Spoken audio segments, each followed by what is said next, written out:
Good evening. Good late evening. It's a pleasure to be here this evening and to have the opportunity to once again share and share with you. Today's broadcast is something that I am excited about, just with regard to how it is taking shape and how it will hopefully impact you.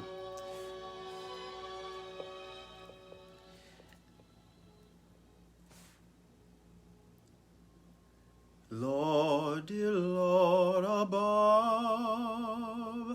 God Almighty, God of love, please look down and see my people through. Lord, dear Lord above, God Almighty, God of love, please look down and see my people through. I believe that God put sun and moon up in the sky.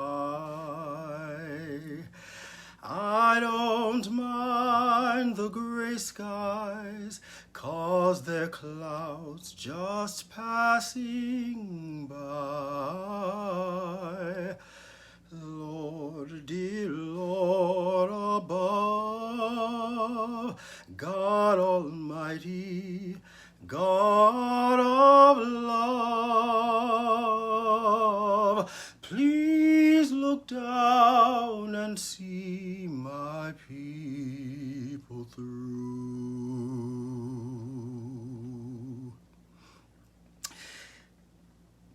Hello, and welcome to my Facebook Live broadcast. My name is Roscoe Boyd, and this moment is a manifestation of my ministry. During this broadcast, I sing songs from my heart and my heritage and share food for thought on today's challenges of faith. You can look for me live right here on Facebook, Sundays, usually at 8:30 p.m. Today's broadcast is sponsored by my Aunt Sharita Wilson. Thank you, Aunt Rita, for your love and support. You know, this weekend is one where we've celebrated the 4th of July for those who celebrate. And it's also one that has forced us to look at ourselves as a country and to think about who we are. I know it's been one that I've reflected on quite intensely in terms of who I am and what this country means to me. So it makes sense to me that today I would share something with you that was written in 1852 by Frederick Douglass. What to the slave is the 4th of July? Because I think today it is just as relevant as it, if not more relevant, than it was when he spoke this so long ago. If we ever needed the Lord before, we sure do need him now. Whoa, we sure do need him now. Whoa, Lord, we sure do need him now. If we ever needed the Lord before, we sure do need him now. We need him every day and every hour. We need him when we're happy. Oh, we need him when we're sad.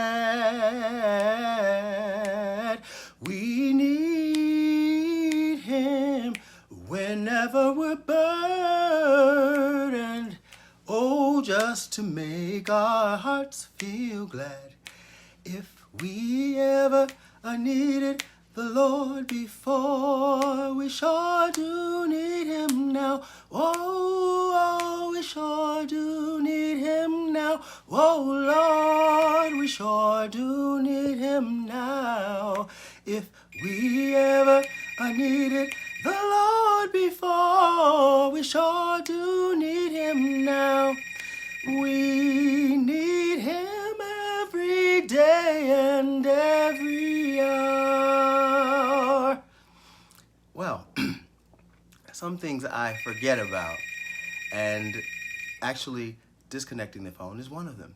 So apologies. It is good to see you all tonight. This is my live broadcast, and it's not an interview, but things are changing, and Sundays are my day where I really want to continue to maintain this connection. So tonight, I wanted to share with you What to the Slave is the 4th of July, written by Frederick Douglass in 1852. Mr. President, friends, and fellow citizens, he who could address this audience without a quailing sensation has stronger nerves than I have. I do not remember ever to have appeared as a speaker before any assembly more shrinkingly, nor with greater distrust of my ability than I do this day. A feeling has crept over me, quite unfavorable to the exercise of my limited powers of speech. The task before me is one which requires much previous thought and study for its proper performance. I know that apologies of this sort are generally considered flat and unmeaning. I trust, however, that mine will not be considered as such. Should I seem at ease, my appearance would much misrepresent me. The little experience I have had in addressing public meetings in country schoolhouses avails me nothing on the present occasion. The papers and placards say that I am to deliver a 4th of July oration. This certainly sounds large and out of the common way, for it is true that I have often had the privilege to speak in this beautiful hall and to address many who now honor me with their presence. But neither their familiar faces nor the perfect gauge I think I have of Corinthian Hall seems to free me from embarrassment.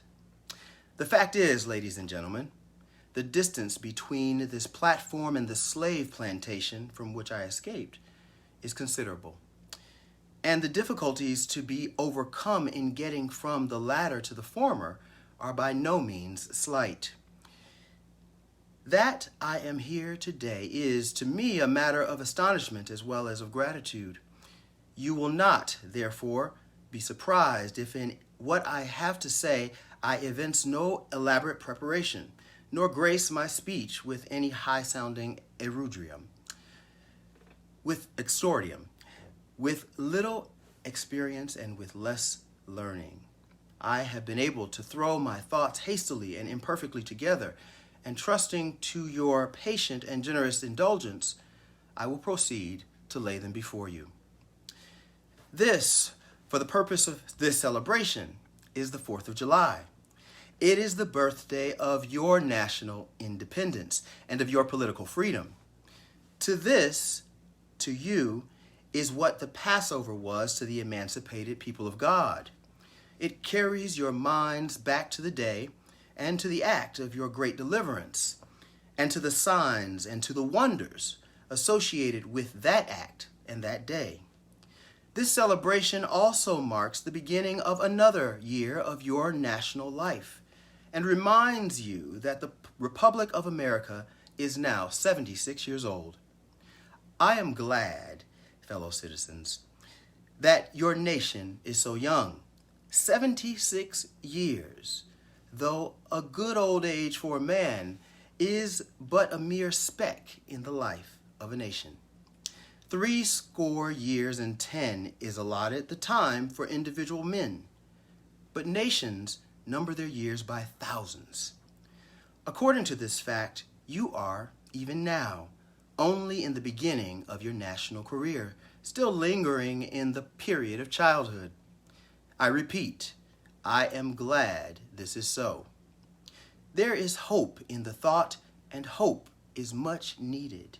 Under the dark clouds which lower above the horizon, the eye of the reformer is met with angry flashes, portending disastrous times. But his heart may well beat lighter at the thought that America is young, and that she is still in the impressible stage of her existence. May he not hope that high lessons of wisdom, of justice, and of truth will yet give direction to her destiny? Were the nation older, the patriot's heart might be sadder, and the reformer's brow heavier. Its future might be shrouded in gloom, and the hope of its prophets go out in sorrow. There is consolation in the thought that America is young.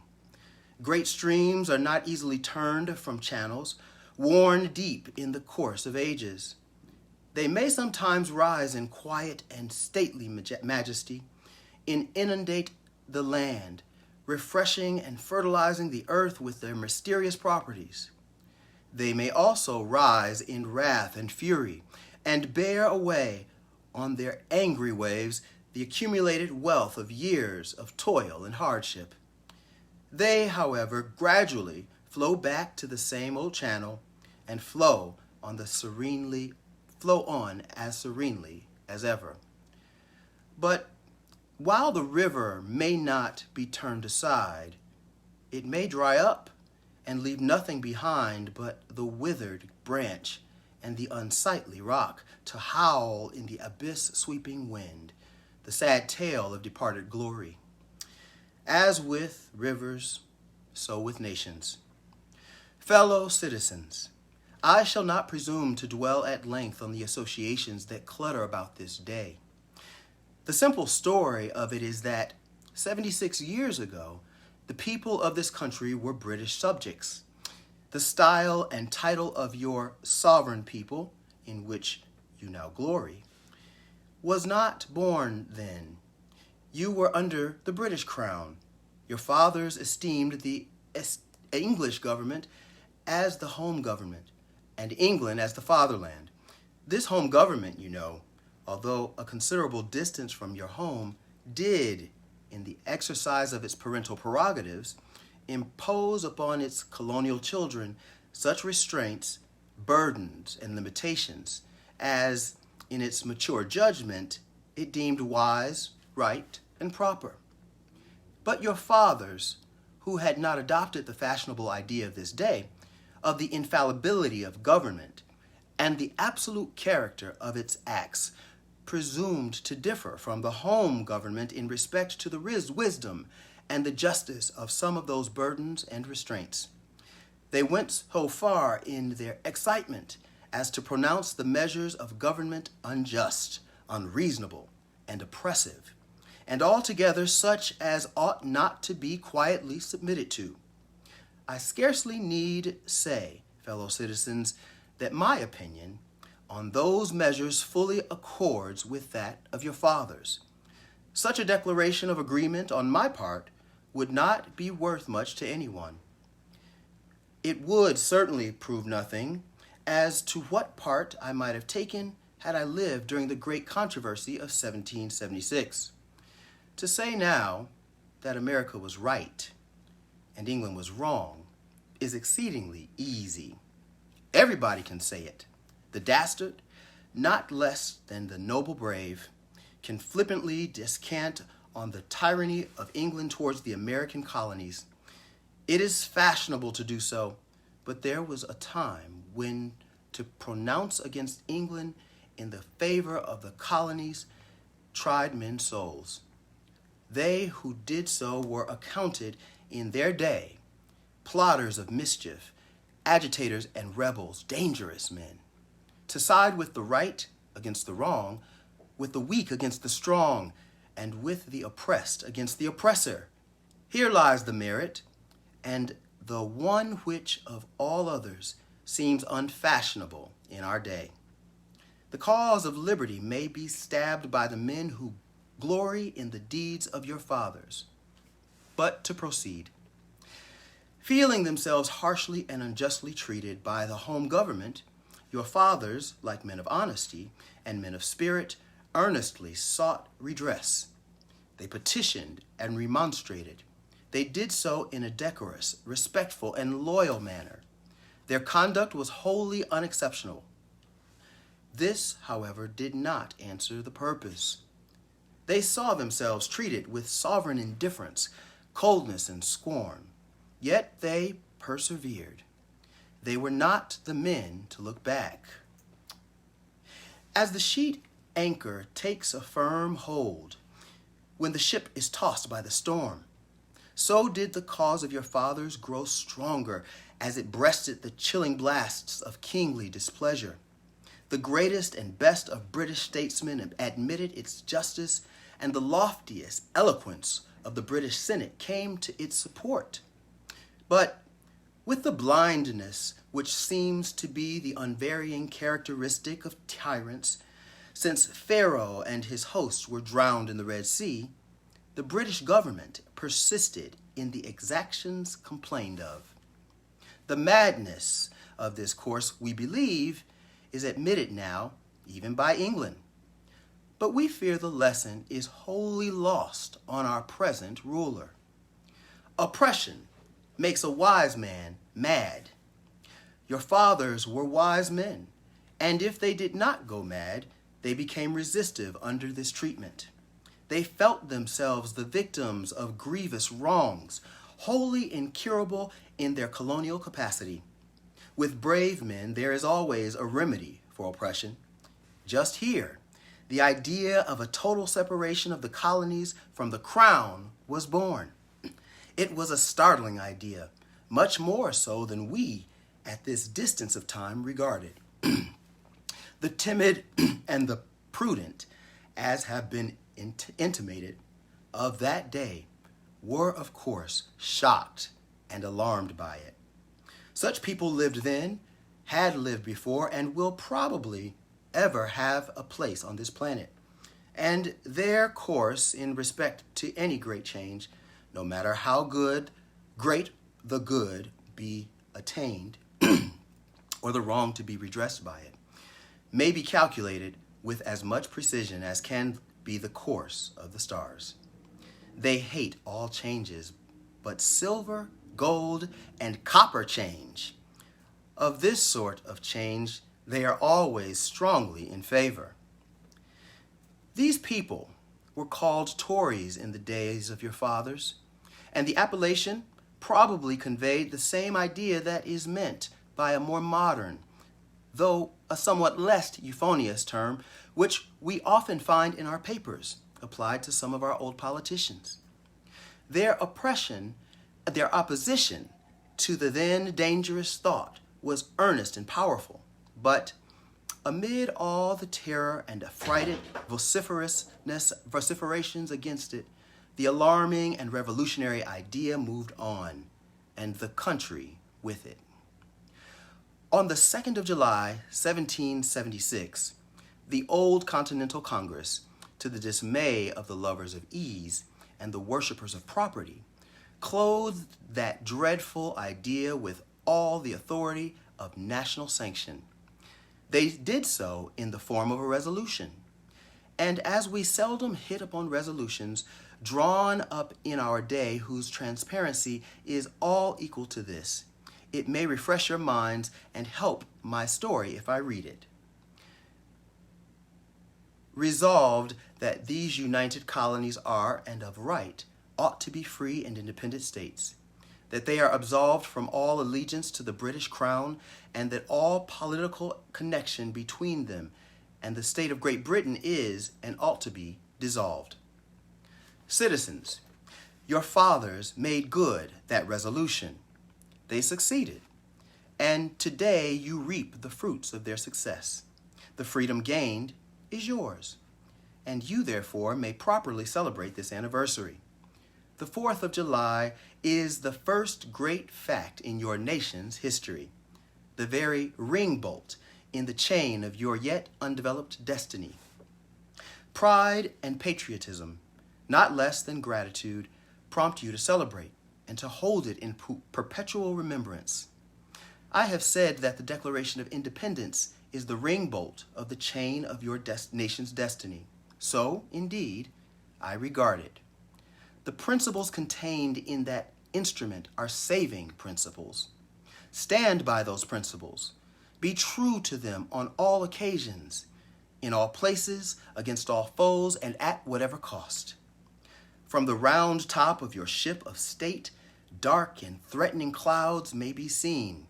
Heavy billows like mountains in the distance disclose to the leeward huge forms of flinty rocks, that bold drawn, that chain broken, and all is lost. Cling to this day, cling to it and to its principles with the grasp of a storm-tossed mariner to a spar at midnight. The coming into being of this nation, in any circumstances, is an interesting event. But besides general considerations, there were peculiar circumstances which made the advent of this republic an event of special attractiveness. The whole scene, as I look back to it, was simple, dignified, and sublime. The population of this country at the time stood at the significant number of 3 millions. The country was poor in the munitions of war. The population was weak and scattered, and the country a wilderness unsubdued. There were then no means of concert and combination such as exist now. Neither steam nor lightning had then been reduced to order and discipline. From the Potomac to the Delaware was a journey of many days. Under these, the innumerable other disadvantages, your fathers declared for liberty and independence and triumphed. Fellow citizens, I am not wanting in respect for the fathers of this republic. The signers of the Declaration of Independence were brave men. They were great men, too, great enough to give fame to a great age. It does not often happen to a nation to rise at one time such a number of truly great men. Yet, the point from which I am compelled to view them is not certainly the most favorable, and yet I cannot contemplate their great deeds with less than admiration. They were statesmen, patriots, and heroes, and for the good they did and the principles they contended for, I will unite with you to honor their memory. They loved their country better than their own private interests, and though this is not the highest form of human excellence, all will concede that it is a rare virtue, and that when it is exhibited, it ought to command respect. He who will intelligently lay down his life for his country is a man whom it is not in human nature to despise. Your fathers staked their lives, their fortunes, and their sacred honor on the cause of their country. In their admiration of liberty, they lost sight of all other interests. They were peacemen, but they preferred revolution to peaceful submission to bondage. They were quiet men, but they did not shrink from agitating against oppression. They showed forbearance, but that they knew its limits. They believed in order, but not in the order of tyranny. With them, nothing was settled that was not right. With them, justice, liberty, and humanity were final, not slavery and oppression. You may well cherish the memory of such men. They were great in their day and generation. Their solid manhood stands out the more as we contrast it with these degenerate times. How circumspect, exact, and proportionate were all their movements. How unlike the politicians of an hour. Their statesmanship looked beyond the passing moment and stretched away in strength into the distant future. They seized upon eternal principles and set a glorious example in their defense. Mark them. fully appreciating the hardship to be encountered, firmly believing in the right of their cause, honorably inviting the scrutiny of an onlooking world, reverently appealing to heaven to attest their sincerity, soundly comprehending the solemn responsibility that they were about to assume, wisely measuring the terrible odds against them. Your fathers, the fathers of this republic, did most deliberately, under the inspiration of a glorious patriotism, and with a sublime faith in the great principles of justice and freedom, lay deep the cornerstone of the national superstructure, which has risen and still rises in grandeur around you. Of this fundamental work, this day is the anniversary. Our eyes are met with demonstrations of joyous enthusiasm. Banners and pennants wave exultingly on the breeze. The din of business, too, is hushed. Even Mammon seems to have quitted his grasp on the day. The ear-piercing fife and the stirring drum unite their accents with the ascending peal of 1,000 church bells. Prayers are made, hymns are sung, and sermons are preached in honor of this day, while the quick martial tramp of the great and multitudinous nation, echoed back by all the hills, valleys, and mountains of the vast continent, bespeak the occasion one of thrilling and universal interest, a nation's jubilee. Friends and citizens, I need not enter further into the causes which led to this anniversary. Many of you understand them better than I do. You could instruct me in regard to them. That is a branch of knowledge in which you feel perhaps a much deeper interest than your speaker. The causes which led to the separation of the colonies from the British Crown have never lacked for a tongue. They have been taught in your common schools, narrated at your firesides, unfolded from your pulpits, and thundered from your legislative halls, and are as familiar to you as household words. They form the staple of your national poetry and eloquence. I remember also that as a people, Americans are remarkably familiar with all facts which make in their own favor. This is esteemed by some as a national trait, perhaps a national weakness. It is a fact that whatever makes for the wealth or for the reputation of Americans and can be had cheap will be found by Americans.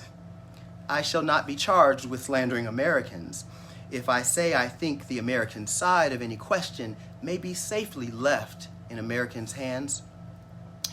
I leave, therefore, the great deeds of your fathers to other gentlemen whose claim to have been regularly descended will be less likely to be disputed than mine. My business, if I have any here today, is with the present. The accepted time with God and his cause is the ever-living now. Trust no future, however pleasant. Let the dead past bury its dead.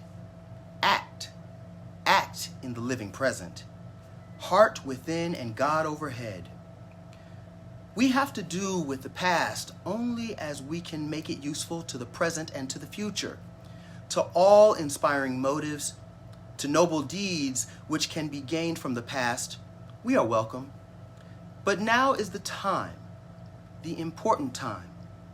Your fathers have lived, died, and have done their work, and have done much of it well. You live and must die, and you must do your work. You have no right to enjoy a child's share in the labor of your fathers, unless your children are to be blessed by your labors. You have no right to wear out and waste the hard-earned fame of your fathers to cover your indolence. Sidney Smith tells us that men seldom eulogize the wisdom and virtues of their fathers, but to excuse some folly or wickedness of their own. This truth is not a doubtful one. There are illustrations of it near and remote, ancient and modern. It was fashionable hundreds of years ago for the children of Jacob to boast, "We have Abraham to our father." And they had long lost Abraham's faith and spirit. That people contented themselves under the shadow of Abraham's great name, while they repudiated the deeds which made his name great. Need I remind you that a similar thing is being done all over this country today? Need I tell you that the Jews are not the only people who built the tombs of the prophets and garnished the sepulchres of the righteous? Washington could not die till he had broken the chains of his slaves. Yet his monument is built up by the price of human blood, and all the traitors in the bodies and souls of men shout, "We have Washington to our father." Alas, that it should be so, yet so it is. Fellow citizens, pardon me. Allow me to ask, why am I called upon to speak here today? What have I or those I represent to do with your national independence? Are the great principles of political freedom and of natural justice embodied in that Declaration of Independence extended to us? And am I, therefore, called upon to bring our humble offering to the national altar and to confess the benefits and express devout gratitude for the blessings resulting from your independence to us? Would to God, both for your sakes and ours, that an affirmative answer could be truthfully returned to these questions. Then would my task be light and my burden easy and delightful. For who is there so cold that a nation's sympathy could not warm him? Who so obdurate and dead to the claims of gratitude that would not thankfully acknowledge such priceless benefits? Who so stolid and selfish that would not give his voice to swell the hallelujahs of a nation's jubilee when the chains of servitude had been torn from his limbs? I am not that man. In a case like that, the dumb might eloquently speak, and the lame man leap as in heart. But such is not the case, the state of the case. I say it with a sad sense of disparity between us. I am not included within the pale of this glorious anniversary. Your high independence only reveals the immeasurable distance between us. The blessings in which you this day rejoice are not enjoyed in common. The rich inheritance of justice, liberty, prosperity, and independence bequeathed by your fathers is shared by you, not by me. The sunlight that brought life and healing to you has brought stripes and death to me. This 4th of July is yours, not mine. You may rejoice, I must mourn. To drag a man in fetters into the grand illuminated temple of liberty and call upon him to join you in joyous anthems were inhumane mockery and sacrilegious irony. Do you mean, citizens, to mock me by asking me to speak today?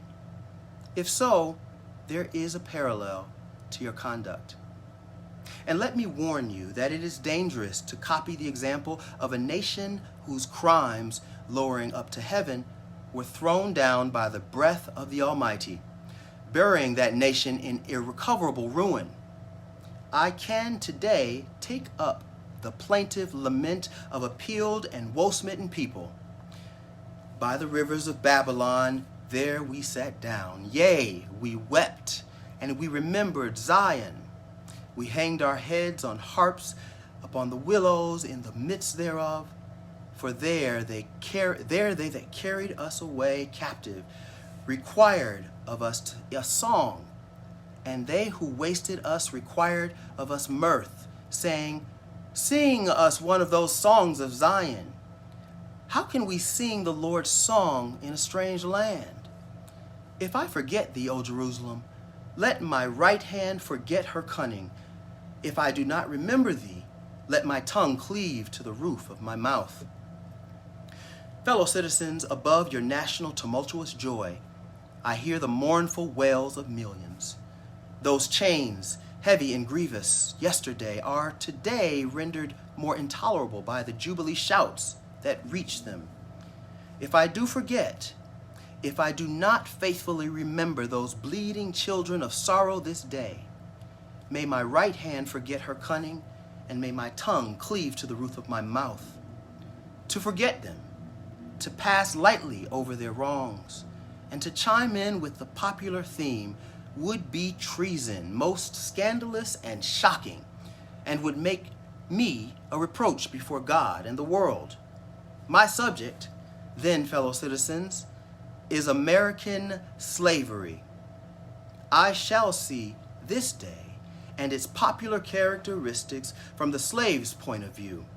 Standing there, identified with the American bondman, making his wrongs mine, I do not hesitate to declare with all my soul that the character and conduct of this nation never looked blacker to me than on this 4th of July. Whether we turn to the declarations of the past or to the professions of the present, the conduct of the nation seems equally hideous and revolting. America is false to the past, false to the present, and solemnly binds herself to be false to the future. Standing with God and the crushed and bleeding slave on this occasion, I will, in the name of humanity which is outrage, in the name of liberty which is fettered, in the name of the Constitution and the Bible, which are disregarded and trampled upon, dare to call into question and to denounce, with all the emphasis I can command, everything that serves to perpetuate slavery, the great sin and shame of America. I will not equivocate. I will not excuse. I will use the severest severest language I can command, and yet not one word shall escape me that any man whose judgment is not blinded by prejudice, who is not at heart a slave owner, shall not confess to be right and just. But I fancy I hear someone in my audience say, is it just the circumstance that you and your brother abolitionists failed to make a favorable impression on the public mind? Would you argue more and denounce less? Would you persuade more and rebuke less? Your cause would much be more likely to succeed. But I submit, where all is plain, there is nothing to be argued. What point in the anti-slavery creed would you have me argue? On what branch of the subject do the people of this country need light? Must I undertake to prove that the slave is a man? That point is conceded already. Nobody doubts it. The slaveholders themselves acknowledge it in the enactment of laws for their government. They acknowledge it when they punish disobedience on the part of the slave. There are 72 crimes in the state of Virginia, which, if committed by a black man, no matter how ignorant he be, subject him to the punishment of death, while only 2 of the same crimes will subject a white man to the like public punishment. What is this but the acknowledgement that the slave is a moral, intellectual, and responsible being? The manhood of the slave is conceded. It is admitted in the fact that Southern statute books are covered with enactments forbidding, under severe fines and penalties, the teaching of the slave to read or to write. When you can point to such laws in reference to the beasts of the field, then I may consent to argue the manhood of the slave. When the dogs in your streets, when the fowls in your air, when the cattle on your hills, when the fish of the sea and the reptiles that crawl shall be unable to distinguish the slave from a brute, then will I argue with you that the slave is a man. For the present, it is enough to affirm the equal manhood of the Negro race. It is not astonishing that while we are plowing, planting, and reaping, using all kinds of mechanical tools, erecting houses, constructing bridges, building ships, working in metals of brass, iron, copper, silver, and gold, that while we are reading, writing, and ciphering, acting, and as clerks, merchants, and secretaries, having among us lawyers, doctors, ministers, poets, authors, editors, orators, and teachers, that while we are engaged in all manner of enterprises common to other men, digging gold in California, capturing the whale in the Pacific, feeding sheep and cattle on the hillside, living, moving, acting, thinking, planning, living in families as husbands, wives, and children, and above all, confessing and worshiping the Christian's God, and looking hopefully for life and immortality beyond the grave, we are called upon to prove that we are men. What then remains to be argued? Is it that slavery is not divine, that God did not establish it, that our doctors of divinity are mistaken? There is blasphemy in the thought. That which is inhuman cannot be divine. Who can reason on such a proposition? They that can, may, I cannot. The time for such argument has passed. What to the American slave is your 4th of July? I answer, a day that reveals to him more than all other days in the year the gross injustice and cruelty to which he is the constant victim. To him, your celebration is a sham. Your boasted liberty and unholy license, your national greatness swelling vanity, your sounds of rejoicing are empty and heartless. Your denunciations of tyrants, brass-fronted impudence, with your shouts of liberty and equality, hollow mockery. Your prayers and hymns, your sermons and thanksgivings, with all your religious parade and solemnity, are to him mere bombast, fraud, deception, impiety, and hypocrisy. A thin veil to cover up crimes which would disgrace a nation of savages. There is not a nation on earth guilty of practices more shocking and bloody than are the people of these United States at this very hour. Take the American slave trade, which we are told by the papers is especially prosperous just now. Ex-Senator Benton tells us that the price of men was never higher than now. He mentions the fact that show that slavery is in no danger. This trade is one of peculiarities of American institutions. It is carried on in all the large towns and cities of one half of this Confederacy, and millions are pocketed every year by dealers in this horrific traffic. In several states, the trade is a chief source of wealth. Behold the practical operation of this internal slave trade, the American slave trade sustained by American politicians and the American religion. You know what is a swine drover? I will show you a man drover. They inhabit all southern states. They perambulate the country and crowd the highways of the nation with droves of human stock.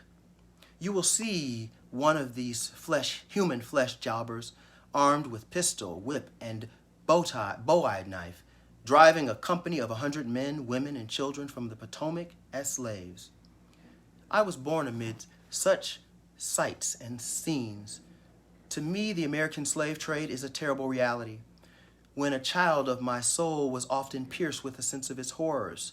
I lived on Philpott Street, Fells Point, Baltimore, and have watched from the wharves the slave ships in the basin, anchored from the shore with their cargoes of human flesh, waiting for favorable winds to waft them down to the Chesapeake.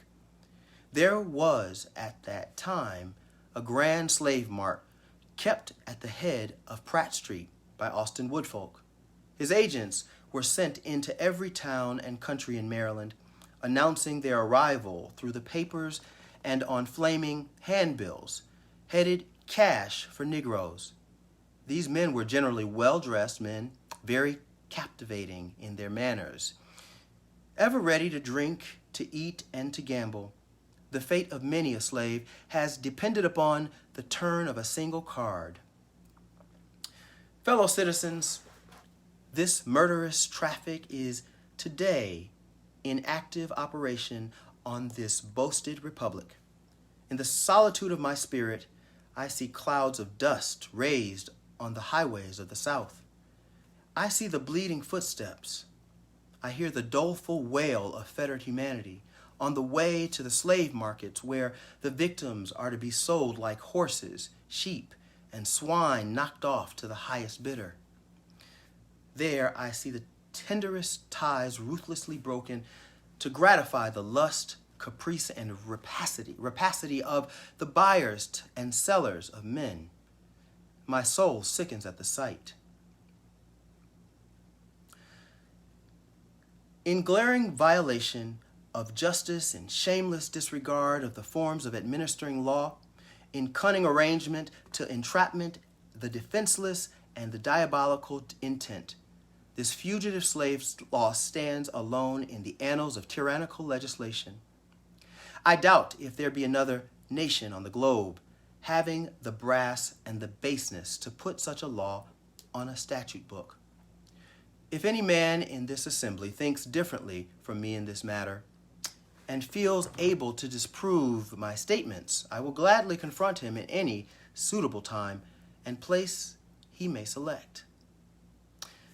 At the very moment that they are thanking God for the enjoyment of civil and religious liberty and for the right to worship God according to the dictates of their own conscience, they are utterly silent in respect to a law which robs religion of its chief significance and makes it utterly worthless to a world lying in wickedness. But the church of this country is not only indifferent to the wrongs of the slave, it actually takes sides with the oppressors. It has made itself the bulwark of American slavery and the shield of American slave hunters. Many of its most eloquent divines, who stand as the very lights of the church, have shamelessly given the sanction of religion and the Bible to whom the whole slave system. They have taught that man may properly be a slave, that the relation of master and slave is ordained by God, that to send back an escaped bondman to his master is clearly the duty of all the followers of the Lord Jesus Christ, and this horrible blasphemy is palmed off upon the world of Christianity. The American church is guilty when viewed in connection with what it is doing to uphold slavery, but it is superlatively guilty when viewed in connection with its ability to abolish slavery. The sin of which it is guilty is one of omission as well as of commission. Albert Barnes but uttered what the common sense of every man at all observant of this actual state of the case will receive as truth, when he declared that there is no power out of the church that could sustain slavery an hour, if it were not sustained in it. My spirit wearies of such blasphemy, and how such men can be supported as the standing types and representatives of Jesus Christ is a mystery which I leave others to penetrate in speaking of the American church. However, let it be distinctly understood that I mean the great mass of the religious organizations of our land. You are all on fire in the mention of liberty for France or for Ireland, but are as cold as an iceberg at the thought of liberty for the enslaved of America. You discourse eloquently in the dignity of labor, yet you sustain a system which, in its very essence, casts a stigma upon labor. You can bare your bosom to the storm of British artillery to throw off a 3-penny tax on tea, and yet wring the last hard-earned farthing from the grasp of the black laborers of your country. You profess to believe that of one blood God made all nations of men to dwell on the face of all the earth, and hath commanded all men everywhere to love one another. Yet you notoriously hate and glory in your hatred. all these men whose skins are not colored like your own. You declare before the world and are understood by the world to declare that you hold these truths to be self-evident, that all men are created equal and are endowed by their Creator with certain inalienable rights, and that among these are life, liberty, and the pursuit of happiness. And yet, you hold securely in a bondage which, according to your own Thomas Jefferson, is worse than ages of that which your father rose in rebellion to oppose, a seventh part of the inhabitants of your country. Fellow citizens, I will not enlarge further on your national inconsistencies. The existence of slavery in this country brands your republicanism as a sham, your humanity as a base pretense, and your Christianity as a lie. Fellow citizens, there is no matter in respect to which the people of the North have allowed themselves to be so ruinously imposed upon as that of the pro-slavery character of the Constitution. In that instrument, I hold there is neither warrant, license, nor sanction of the hateful thing. But interpreted as it ought to be interpreted, the Constitution is a glorious liberty document. Read its preamble. Consider its purposes. Is slavery among them? Is it at the gateway, or is it in the temple? It is neither.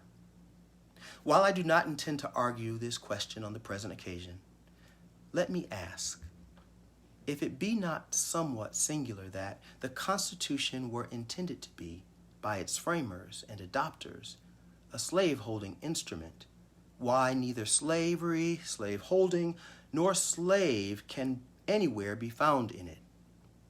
What would be thought of an instrument legally drawn up for the purpose of entitling the city of Rochester to a tract of land in which no mention of land is made? Now, there are certain rules of interpretation for the proper understanding of all legal instruments. These rules are well established. They are plain, common sense rules, such as you and I and all of us can understand and apply, without having past years of law study. I scout the idea that the question of the constitutionality or unconstitutionality of slavery is not a question for the people. I hold that every American citizen has a right to form an opinion of the Constitution and to propagate that opinion, and to use all honorable means to make his opinion a prevailing one. Allow me to say, in conclusion, notwithstanding the dark picture I have this day presented of the state of the nation, I do not despair of this country. There are forces in operation which must inevitably work the downfall of slavery. The arm of the Lord is not shortened, and the doom of the slavery is certain. I, therefore, leave off where I began, with hope. While drawing encouragement from the Declaration of Independence, the great principles it contains, and the genius of American institutions, my spirit is also cheered by the obvious tendencies of the age. Nations do not now stand in the same relation to each other as they did ages ago. No nation can now shut itself up from the surrounding world and trot around in the same old path of its fathers without interference.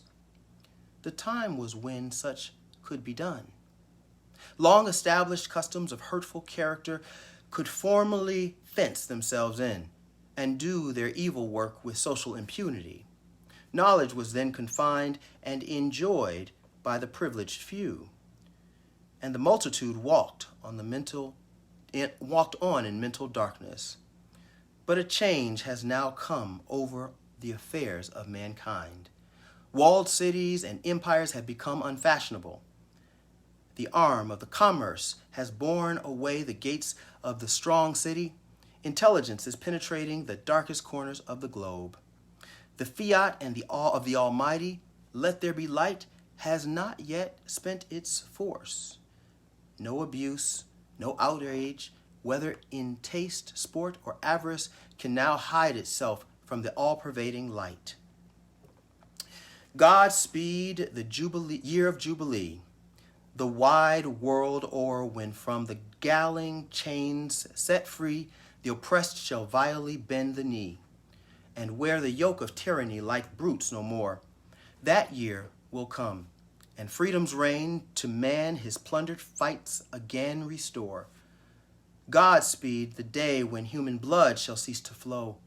In every clime be understood the claims of human brotherhood, and each return for evil good, not blow for blow. That day will come, all feuds to end, and change into a faithful friend each foe. Godspeed the hour, the glorious hour, when none on earth shall exercise a lordly power, nor in a tyrant's presence cower, but all to manhood's stature tower by equal birth. That hour will come to each, to all, and from his prison house the thrall go forth. Until that year, day, hour arrive, with head and heart and hand I'll strive to break the rod and rend the gyve, the spoiler of his prey deprive. So witness heaven, and never from my chosen post, whatever the peril or the cost, be driven.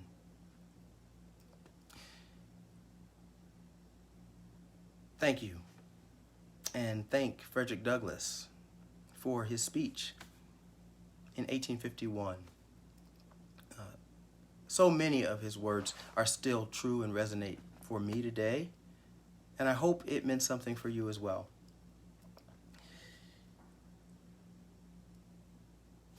Be not dismayed, whate'er betide you, God will take care of you. Beneath his wings of love abide, God will take care of you. God will take care of you through every day, come what may. God will take care of you. God will take care of you. Thank you for joining us this evening. Please like and share. People do not write like that anymore, Nahimia. Excuse me. Every word is breathtaking. Honorable Frederick Douglass. Tonight I shared with you most of his words. It's much longer, and I encourage you to read it if you have the time. But I hope you took something from it, and I hope your week ahead is an awesome one. God be with you. God be with you. God be with you until we meet again. Oh, God be with you. God be with you. God be with you until we meet again.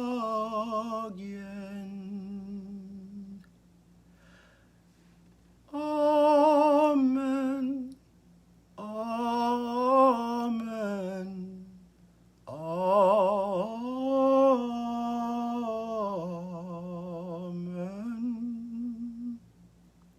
Thank you.